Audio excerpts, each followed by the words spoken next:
93. Do what thou wilt should be the whole of the law. This month's update is gonna be a little different. I'm gonna be posting this on Christopher Elier Fleming's YouTube channel and Jesus Antichristofer's channel. So it's gonna go on both because this is kind of related to both situations.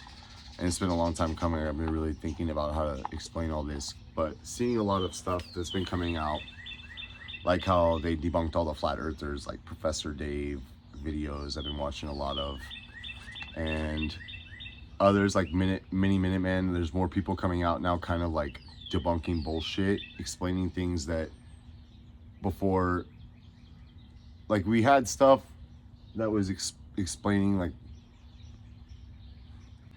try to gather my ideas how I'm gonna put this because this isn't scripted. So I believe the world was always a certain way and that we were being lied to about certain things. So I was basing decisions and making choices based off of those beliefs that now I've come to realize, okay, I was wrong. Like when the flat earthers go down to Antarctica and they're like, oh, look, the sun sets. Like we were wrong. Like then the other flat earthers who sent them there, they sent their best and brightest flat earthers to go see the sunset in Antarctica, which doesn't set during the summertime. They sent their people down there. They're filming it, showing it. It doesn't set.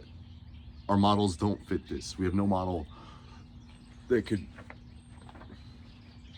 explain this on a flat earth model. So like now they're all accusing the people who went down there of faking it. And it's just like Graham Hancock's work, Ancient Aliens and stuff. A lot of the craziness is now being, we're able to go through and like intelligently have people look at it and go, this doesn't fucking add up. Like there's questionable things for sure. I don't think it's exactly what modern archaeology is saying it is, but I don't think it's fucking Ancient Aliens shit either. And when I started out hearing about sovereignty, it was because Dr. Fred Bell, ultimately, which was like, I don't believe he's like the uncle of Art Bell, who started Coast to Coast in Dr. Fred Bell was a Freemason and was going to go on Jesse Ventura's TV show, and he was all excited about it and sent me and Ryan the email with him and Jesse arm in arm. And then we find out he died while they were filming for the TV show. I don't know if it ever came out. I'm not sure what ever happened with that. But I do believe, like, if his family believed there was foul play, they would have filed a wrongful death lawsuit. I always took it and believed, oh, the Freemasons killed him because they didn't want him to tell air conditioner. Freemasons killed him because they didn't want him to tell whatever he knew. But it was kind of weird because Dr. Bell, if you read his books or look into anything about Dr. Bell, if you see some of my early videos, I used to always wear like a pyramid on my head when I was doing the videos. It was called a paradome. And it's like clarity, like copper dimensional pyramids, like things, plants grow better under pyramids. He wrote a whole book about it. Not to stay on subject here. So I believe that they killed him. That was why I started the YouTube channel Christopher of the Fleming family, which was like, because he was always kind of telling me and Ryan, like, well, what Chris is studying is like more right than like what Ryan was looking at, which was like, my neighbor is a fucking reptilian alien. And Ryan would swear that his neighbor looked at him, Ryan, look at me, look at me. He told this story 1,000 times to everyone he'd meet. He knew we would listen. His neighbor looked at him and said, look at me, look at me. And then like, he like made his eyes look like lizard eyes. And Ryan would swear that this happened to him. And like, I don't know. Probably not, right? But whatever. Like that's his, if he believes it, like he believes that that's what he saw. And that the neighbors are constantly watching him. Always telling me like, don't post on Godlike Productions, don't give it. Like I like did everything I wasn't supposed to do. Like read the book of the law, found out about like these satanic pedophiles. Is what Alex Jones is always talking about. And then like, so I like looked into Satanism, and like I like looked into everything else, and I was like always listening to Alex Jones, and like I would print his DVDs and go hand them out at the mall. And my whole car was covered in InfoWars, in anti-Obama, like Wake Up, 9/11 was an inside job, all that stuff from like 2005 on. Like, I believe like sovereignty is like you're not committing a crime unless you've harmed somebody, right? So like if there's no damaged or injured party, like I'm not a person. Like, so like I looked up all their terms, I read their Black's Law Dictionary, like understood it all. And like Dr. Fred Bell was always like telling me like that's where it's at. Like you're getting closer to like where the power is actually at. Like, so like, but I always thought there's like a group of people keeping people down. They were like trying to kill him, like trying to silence anyone like who's trying to tell anyone else about it. But now it's almost like we're like, again, like almost like in a fight where it has to be like initiates, like the ones who are being persecuted and shit. Originally like Knights Templar and Knights Hospitaller and shit like that, right? So the church is all mad because these guys were like creating their own banks. You would like go on a pilgrimage to Jerusalem, right? And you'd go drop off your money, your gold, at a Templar bank, and they would give you a receipt. So this is where fractional reserve banking comes from. They found out that if you give someone a receipt, they're going to give you their gold. Okay, you're going to give me something of value. Okay, I got your tarot deck. You're going to give me your tarot deck. Okay, I'm going to give you a receipt. And you can go anywhere else. We're going to give you your tarot deck. So it's just like protection. So like when you're traveling, you're not getting robbed in the woods, and all your gold's being taken. Found out that people like just started using the receipts as money. They would never really go back to the Templars and be like, "Well, give us your gold." So they became hugely wealthy, but it's always about that. It's like it's corruption. It's like but they were the poor knights of Solomon's Temple, two men riding on one horse. They took vows of poverty, but they had humongous wealth. This is like not a civics or like history lesson, but you need to understand some foundational stuff first before we get into all this stuff. Founding fathers came over and created the Constitution. We all know where it all went. Okay, like Antoinette, like the Revolution, French Revolution. People are starting to write more ideas. Like people are free. People have unalienable rights, and among them are rights to life, liberty, and property, pursuit of happiness. There was already anti-slavery people talking about anti-slavery when the Constitution was written and during the Constitutional Conventions. And I believe that Benjamin Franklin had a lot to do with the anti-slavery stuff that was going on, but there was like already that going on. I don't want to get into the Civil War and stuff, all this other stuff about banking, but there's been bankruptcies that have gone on, and there's been like the War of 1812, which we're not really told. I mean, they teach about it in school and higher education as well. Like I've seen classes like in college where they're going over lectures about it. So you can talk about it because it's like, well, this is like, why are they not teaching? But they do it at higher levels. But it's like, I feel like some of the underlying stuff, which now is becoming more out. Like the Pizzagate stuff is like far-fetched. Like they're like, I've seen some of the evidence that they're bringing out for like these pedophile cults. Like a lot of things Alex Jones will say will be true. We'll bounce around from all these different things, but they're all related. You're gonna see how this is all tied in. Alex Jones is like saying a lot of things that were true, like that people can question. Like physics doesn't explain why the towers are gonna fall faster than they should have. Like they're going against. In 2005, seeing all this, it's like, okay, so the government did 9/11, leap to like, they're like these elites who are like worshiping like Mount, all the conspiracies. Like I've been down all these rabbit trails, and I've had like literally more than 20,000 people have called me who have seen every one of your conspiracies. Like I've heard it all, and I take calls from these people. I'm not like saying people are mentally ill. Like I'm almost like Scientologist. Like I don't believe in mental illness. It's like demonic possession. It's more like a spiritual thing that's going on within you. And if I don't come out and kind of say like, hey, like this is my truth now, like I see it like this, like I was fucking ape shit nuts and believing things that like I see people now, like while I'm scrolling, like saying, like repeating things, and I was like, damn, I was like that 10 years ago, like believing everything, like not wanting, being like a flat earther. Like if someone tried to come and tell me another flat earther, at that time we didn't have like people saying like, what you believe in doesn't make sense, it doesn't fucking add up, like here's why. And it's like, I feel at fault because I fell for their trap. Like I fell for the whole, like you have a black card. Your social security number is linked to an account that's on the back of your birth certificate in Federal Reserve banking a trust number that you can access to discharge any one of your debts. I can show you any list of people saying and making claims like this. Like, that's why I left all the space here. So I can add in videos here and just show how many people are literally, and this guy's got 280,000 views or some shit, right? It's like, you don't even know that he's talking about like bullshit that's gonna get you fucking arrested or could get you fucking arrested.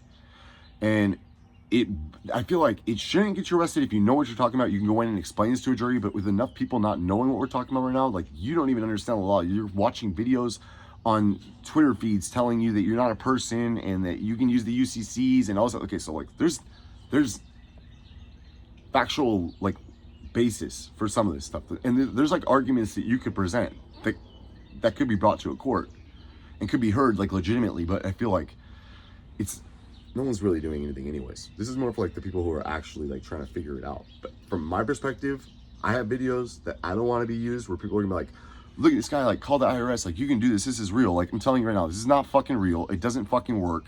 You're gonna argue with people and have to file lawsuits and enforce everything, and then it's like legal theory. And now we have people being charged criminally for sending in documents, which it's always happened. I've gotten thousands of calls and I've seen it all. Like, sometimes people will call me and then a week later their family member will call me and be like, dude, like, they did what you said and the cops showed up at the door and we're talking for an hour and a half, and then fucking everything was cool, and then a week later they fucking pulled us over and beat him up, and I arrested him for no reason. Now he's sitting in jail. Like, how do I get him out? Like, I don't know what the fuck that guy was doing. I don't know what the fuck people are doing. But like, I know they had some kind of way of like monitoring everything. So I kind of felt like if people called me, I always kind of warned them, be like, dude, like, what you're doing is like theory. Don't try to pay bills with your signature. Like, it could get you in trouble. They sent me to prison for it. They tried to charge me with a crime. No one's ever obtained land through ways that I use, so they had to create new laws in California. And then when I filed my appeal, my appellate attorney was like, you can't lose your appeal because the penal code says that you would have had to use someone else's name to obtain this property. You would have had to use someone else's social security number to obtain this. Like, you'd never used anyone else's name. Like, you had a notarized affidavit with your name on it saying, I have this secret federal government account that's an exemption number that I can discharge any debts. So like, I swore under penalty of perjury for that. I got an escrow agreement because the seller saw my YouTube video of me calling the IRS and then telling me that I can pay bills with my signature and here's how to do it. And then I had another video where I was calling the California State Treasurer and he's telling me, the secretary is telling me, we have a lot of smart people here, we'll figure it out, send your paperwork in. So that was like while escrow was going on.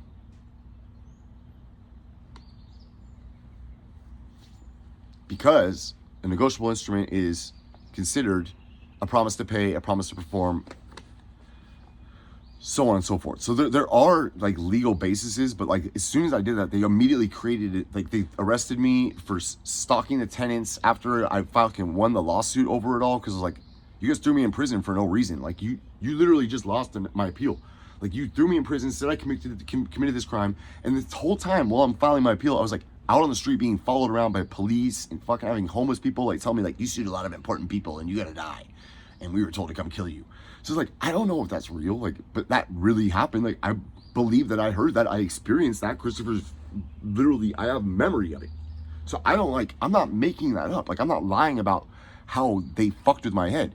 But then when I'm watching videos on Twitter and this lady's sitting at the gym, my cousin sent me this, when the FBI is following you around 24/7, and she's like tripping.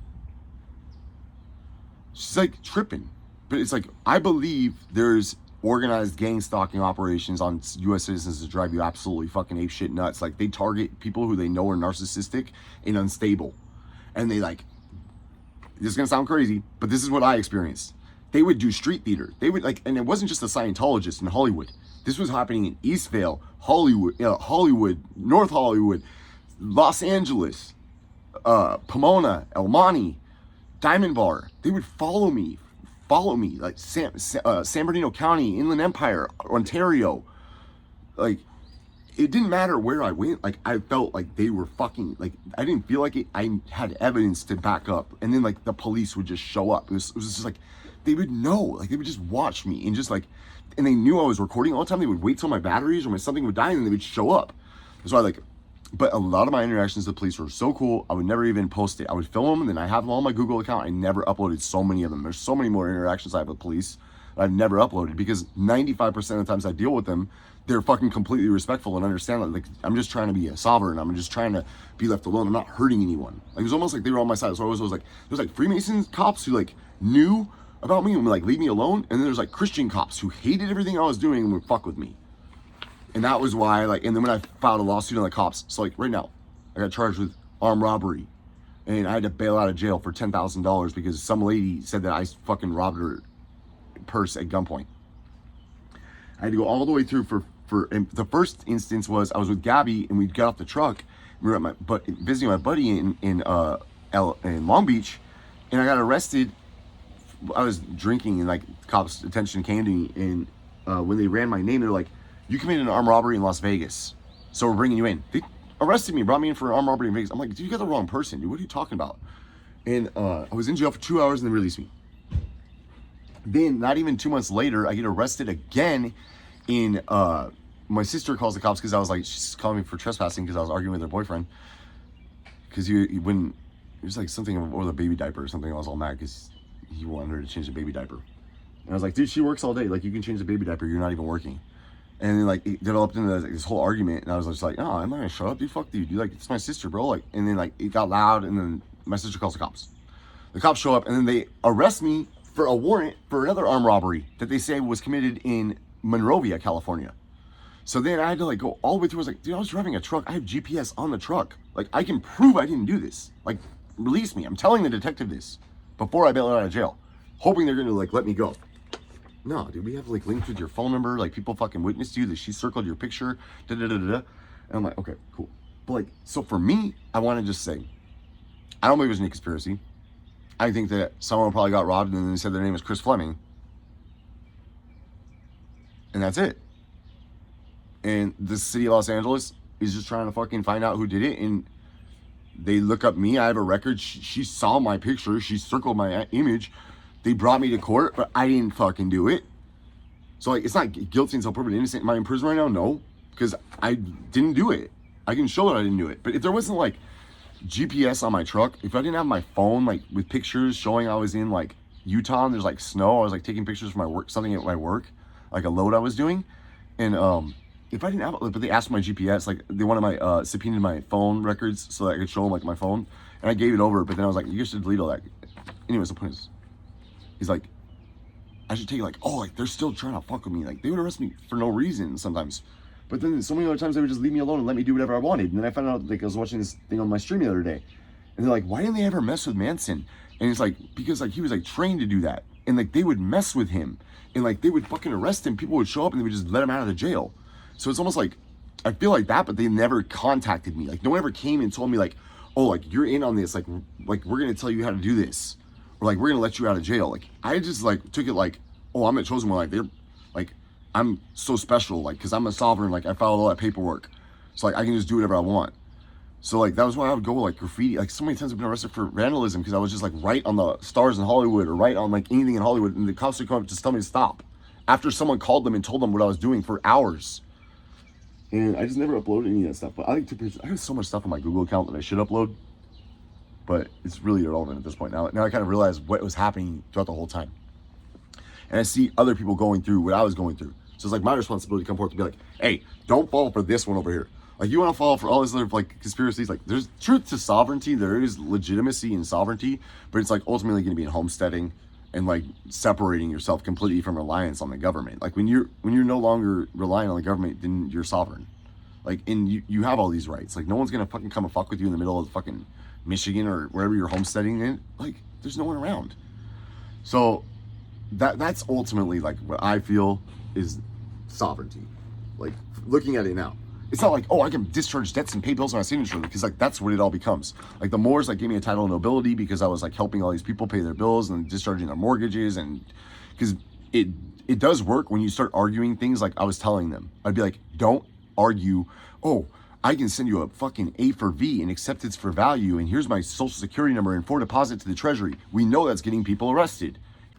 And then he said, I can see this as fictitious because when I look at the account number, I know that's the Federal Reserve Bank of Atlanta, and they don't have accounts that individual taxpayers can draw upon. Again, nothing to do with what Howick said makes something fictitious under the statute. So yes, the jury accepted on a premise that was simply not consistent with what this court has said the statute reaches. There's another flaw, of course, in that the money order doesn't purport to be issued under the authority of the United States. And I would say that there was a case that came out in the course of the briefing, the Murphy case from this I court. don't follow that at all, because the money order says paid to the order of the United States Treasury. Yes. Are you saying that's not under the authority of the United States? No, because the authority that's claimed on here is Mr. Hall's authority to draw upon this supposed secret bank account. How about the drawee being Timothy Geithner, Department of the Treasury?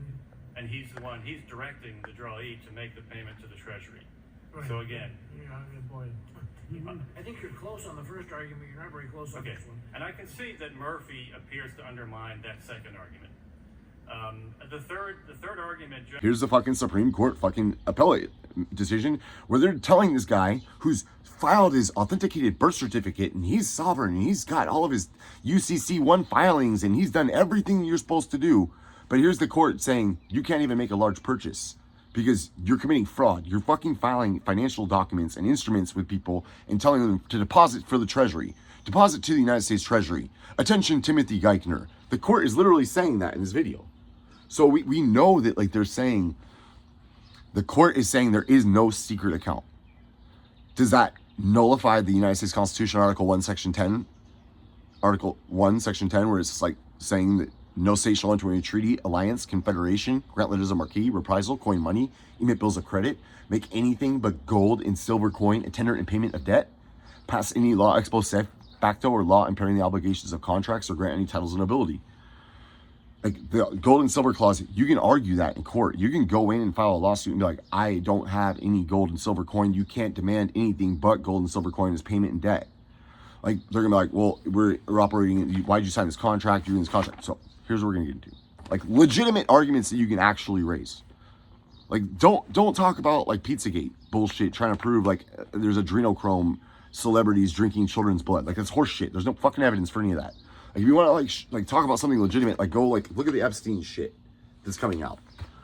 Like, evidence, things that you can tie, like corruption, like where you have, I'm not gonna say, but there's certain country that could blackmail entire country's politicians.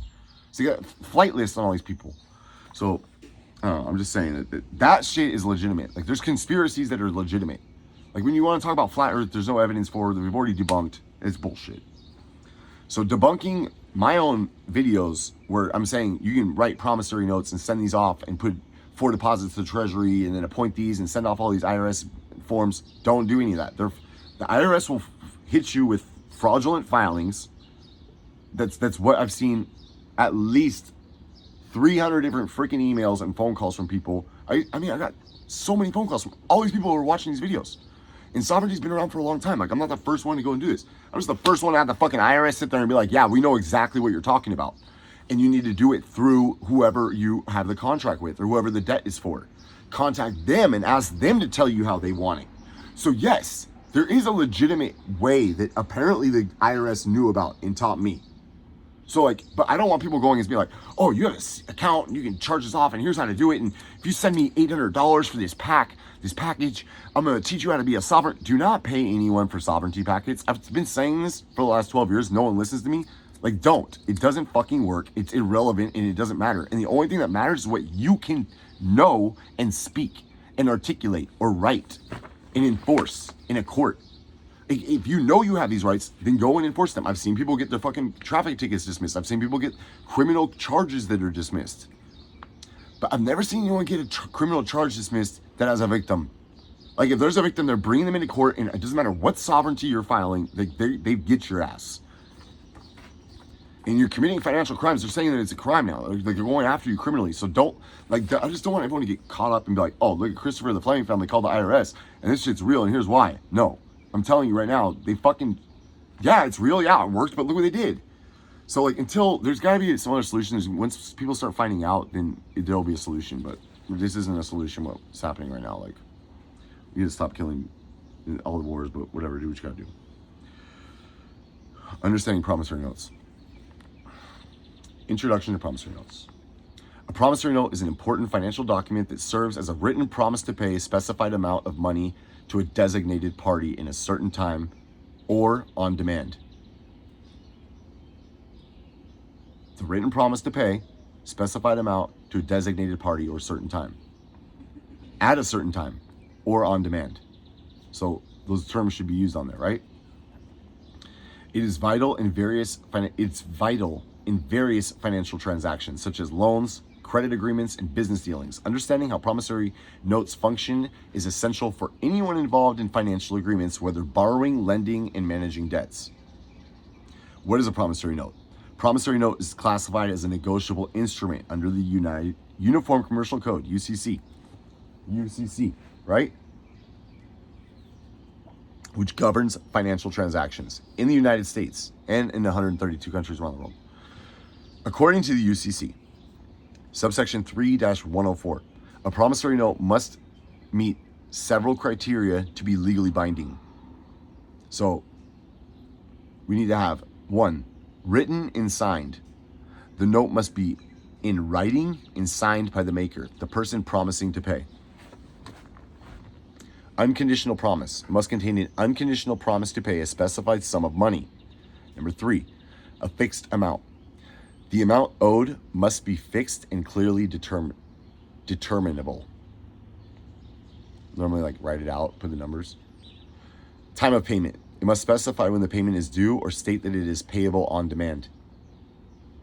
Payee identification. The note must have the name of the payee of the individual entity receiving the payment.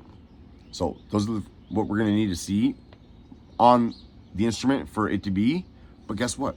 If you don't leave something on there and you present this, let's say you don't do it right. So you only put 3 of these things on here and you're mailing it off, then you've created a chain of custody where now, like, they're the due holder in course. See what I'm saying? And now you have back and forth. Now they can be, hey, you forgot to put this on here. And they mail it back. I'll take care of that. Thanks for letting me know how you want it. Remember the IRS said? You need to contact the vendor and find out how they do it, how they want it. Trying to fill out in the amount of how much? Well, that's all my remittances that I send to you for the future, correct?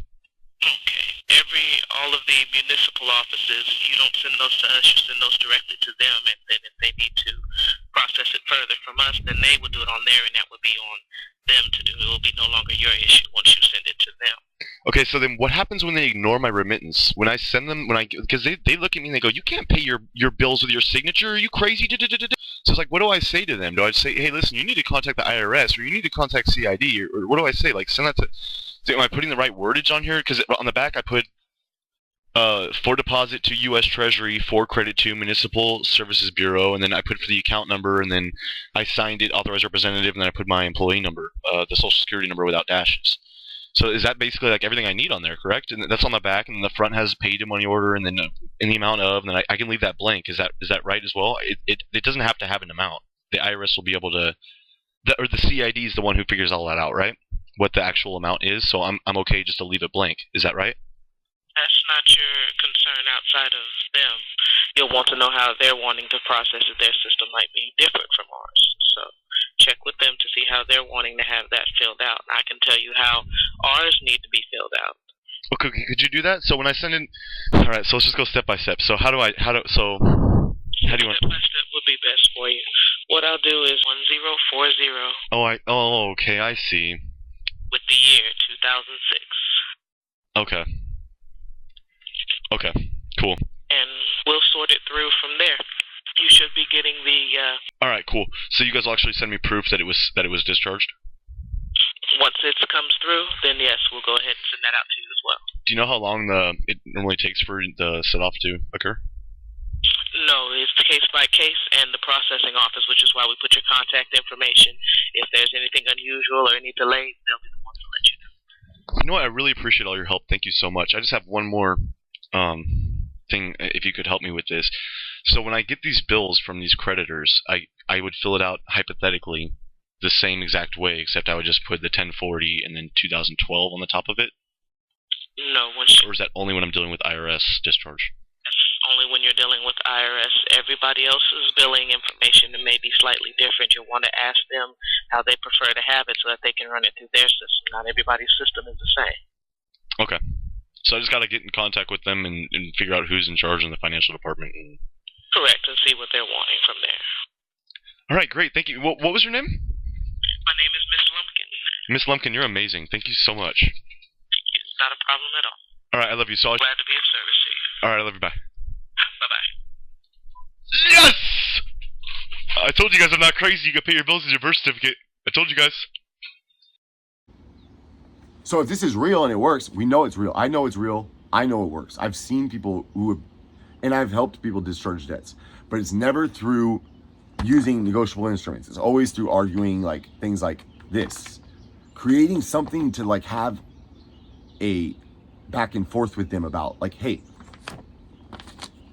we'll see. You can do whatever you want with this information, but this is from my perspective is the best way to attack something. Not putting forward deposit to the United States Treasury. Now we know that's no good. We know that there is no secret account that citizens can access. They're telling you that there's no secret account that citizens can access, and doing this borders fraud. So is it gonna border fraud for me to write I unconditionally promise to pay? Like who's gonna fucking say that that's fraud? Like, you're I promising haven't to done pay. it yet. That's what I'm trying to. That's what I'm trying to crazy. You figure can't do that. out. It's not gonna work. I got case law, dude. I got case law. I got case law. If you know what the fuck that means, it means I got case law. It means I got proof to show you that there's not only this has been done, but that courts have recognized and ruled in favor of this method. Examples of a promissory note. Consider this example. I, John Doe, promise to pay Jane Smith the sum of $5,000 on or before June 1st, 2016. This payment shall accrue interest at the rate of 5% per annum. Signed, John Doe, April 14th, 2025.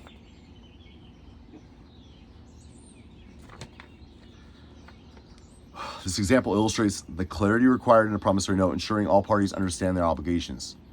The autonomy of a promissory note. This is what we need to discuss. To ensure enforceability, a promissory note should include several essential elements. Written document. According to UCC 3-104, promissory note must include a written format.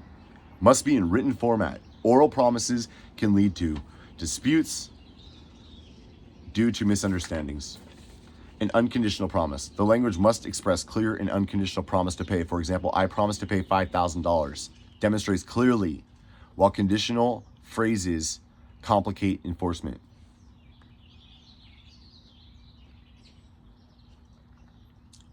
Conditional phrases complicate enforcement. It's got to be clear that you're accepting this and that you're paying it. It's not going to be like, I conditionally accept. Conditional acceptance. Both the maker and the payee should be identified clearly. This isn't like, it has to be perfect. You can mail this shit off to somebody and create a conversation. And if they ignore it, it's refused and they're not credited. Now you have enforceability actions on that because now they're the due holder, which is why I use postal money orders to write the promissory notes on. And tell them this is not a postal money order. Do not deposit this to the post office. So, independent witness. I can literally stare at the sun without blinking.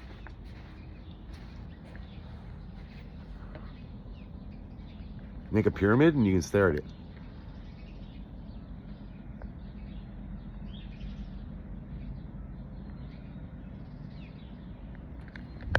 I'll do it for hours. Have you seen me been doing this since you've been with me? Have I been staring at the sun, Gabby? Independent witness. What are you doing? Yeah, I'm recording. They don't have accounts that individual taxpayers can draw upon. They don't have accounts that individual taxpayers can draw upon. They don't have accounts that individual taxpayers can draw upon. Again, nothing to do with what Howick said makes something fictitious under the statute. So yes, the jury accepted on the premise that was simply not consistent with what this court has said the statute reaches. There's another flaw, of course, in that the money order doesn't purport to be issued under the authority of the United States. And I would say that there was a case that came out in the course of the briefing, the Murphy case from this I court. don't follow that at all because the money order says paid to the order of United States Treasury. Yes. Are you saying that's not under the authority of the United States? I don't follow that at all because the money order says paid to the order of United States Treasury. Yes. Are you saying that's not under the authority of the United States? No, because the authority that's claimed on here is Mr. Hall's authority to draw upon this supposed secret bank account. The authority that's claimed on here is Mr. Hall's authority to draw upon this supposed secret bank account. How about the drawee being Timothy Geithner, Department of the Treasury? And he's directing the drawee to make the payment to the Treasury. Right. So again, Yeah, good boy. I think you're close on the first argument, you're not very close on okay, this one. and I think you're close on the first argument, you're not very close on okay, this one. and I beyond a reasonable doubt that Mr. Hall intended to actually defraud. Either he believed this would legitimately pay his taxes, or he was trying to do the thumb in the eye to the IRS. Neither of those amounts to an Or he said, no, you're not even close on the second one. Here's the state's arguments. Good morning, Your Honors. My name is Monica Edelstein. I'm an AUSA from the District of Arizona. Your Honors, the government would submit that the instruments in this case, the fictitious financial instruments in this case, are precisely the type of instruments that Congress intended to criminalize under the statute 514. Appellant seems to be hung up on the use of this phrase money order that was attached to the top of these instruments that Mr. Hall submitted to the IRS. The key inquiry, of course, is not what the documents looked like, but of course their actuality. It's irrelevant what the defendant and his co-defendants put on the top of these instruments. They could have labeled them anything: site drafts, promissory notes, currency. That is truly not part of what is relevant in the inquiry under 514. And it's not the government's burden under 514 to prove that a money order as a financial instrument themselves are false and fictitious. The inquiry that is relevant, the important part of the inquiry, is whether the instruments that were charged, the ones that were made by the defendants in these cases, that just simply happened to be labeled money orders, were in and of themselves false and fictitious. In other words, writing money order on an instrument does not make it a real money order. But in creating an instrument here to look like a real money order, when in fact they were simply worthless documents created out of whole cloth, this is what makes them false and fictitious, that they were simply created out of nothing. This brought these particular instruments into the category and the class criminalized by 514. What's the difference? I should know this answer, but I do not. What's the difference in terms of proof, punishment, etc., between charging this as a false or fictitious or charging this as a counterfeit? Your Honor, off the top of my head, I don't know precisely what the difference in statutory structure are. However, I would note that there is no precedent in this circuit or elsewhere that says that a document or an instrument has to fall under one category or other, fictitious or counterfeit, to be charged. What's relevant in this case, of course, is that the types of documents we have, the instruments we have, fall precisely into the category of 514, thus making it appropriate to charge these particular instruments under that statute. But I gather that the argument made here, at least implicitly, is, now, I can be corrected by your adversary, but I think I understood him implicitly to concede that if this had been charged as a counterfeit, that argument would go away. Your Honor, whether or not they could be charged under the counterfeit statute is an entirely separate argument. What they can be charged under and what they are in this case, these False two and monies, fictitious, are false and fictitious. They're to the point with respect to, I think the Murphy case puts to bed any indication that on the face of these, they couldn't be, the jury could not infer that they were issued under the authority of the United States. The important thing to also note is there are no money orders issued by the Department of Treasury. This simply doesn't exist. And it goes back to the original point that it doesn't matter what the defendants put on these particular documents. It is the characteristic and indicia indicated on them that pulls them within the false and fictitious statute under 514. And what says, in the Jewish, Christian, and Islamic religions, we think of God not only as a monarch, but as the maker of the world. And as a result of that, we look upon the world as an artifact, a sort of machine created by a great engineer.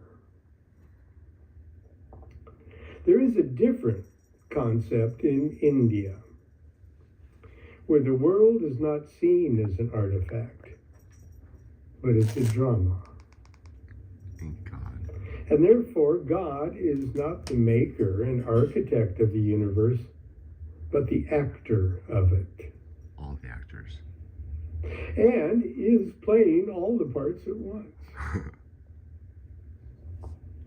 And this connects up with the idea of each one of us as persons. Persons. Because a person is a mask from the Latin persona, the mask worn by the actors in Greco-Roman drama. Okay, I'm going to probably... So we have him, Aslan Milo Duquette, right, defining persons, saying that it used to be like the mask that the actor would wear. You're a person. You're putting on this mask to play the role. Okay? But now we know, like, the person isn't the man. You're the man. You're born a man or a woman, living, breathing thing, and then they give you this person, the all capital letter legal fiction, to conducting commerce with. So it's interesting, right? So we all see how it's all like full circle. It all goes around. It's like, so I'm like, oh man, I can't stay on one subject or I get distracted to talk about 1,000 different things. Because it's like, for me, all these things all meld into one. And I can like see it all as like the same thing. Antichrist, a fur of the Fleming family. One world currency. How to pay bills with your signature. No? Too much. Like Jesus, forgive your debtors forgive us our debts as we forgive our debtors. Truce. So the Four of Swords is like telling me that I need to rest and relax, meditate and contemplate.